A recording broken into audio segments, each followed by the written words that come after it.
আজকে তোমাদের সাথে শেয়ার করবো আমার একটা পার্সেল আনবক্সিং ভিডিও। তো এই যে এই পার্সেলটা আমি এটা ফ্লিপকার্ট থেকে অর্ডার করেছিলাম। পার্সেলটা কিন্তু আমি আগে খুলে দেখে নিয়েছি। তো চলো ড্রেসটা এবার দেখিয়ে দিই তোমাদেরকে। ড্রেসটা কেমন লাগছে অবশ্যই কিন্তু কমেন্টে তোমরা জানাবে। এই যে এটা হচ্ছে ড্রেসটা। তো ড্রেসটা একটু পরে দেখাই কেমন। চলো 1 2 3। বাহ, আমার ড্রেস পরা হয়ে গেল একদম ম্যাজিকের মতো। কি ভালো লাগছে তো, আমার তো দারুণ লাগছে, সত্যি বলতে খুব ভালো লাগছে আমার। আমাকে পরে অনেক ভালো লাগছে, তাই না? তো চলো, মুখের অবস্থা তো একদম বেকার হয়ে আছে, মুখটা একটু ঠিক করে নিই। টানা 1 2 3 স্টার্ট। এই দেখো ম্যাজিকের মতো আমি আবার চলে এলাম রেডি হয়ে। এবার বলো কেমন লাগছে? ভালো লাগছে তাই না?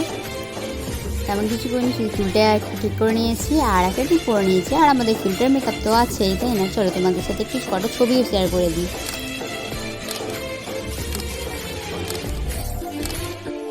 আমার ভিডিও, আমার ফটোগুলো কেমন লাগলো অবশ্যই কমেন্টে বলো। আর এই ড্রেস যদি কেউ নিতে চাও তাহলে আমাকে কমেন্টে বললো, আমি তোমাদেরকে লিঙ্কটা দিয়ে দেবো, ঠিক আছে? আজকের মতো এইটুকুই, দেখো আবার পরে ছবি। ভালো থেকো, সুস্থ থেকো, love you, tata, bye by.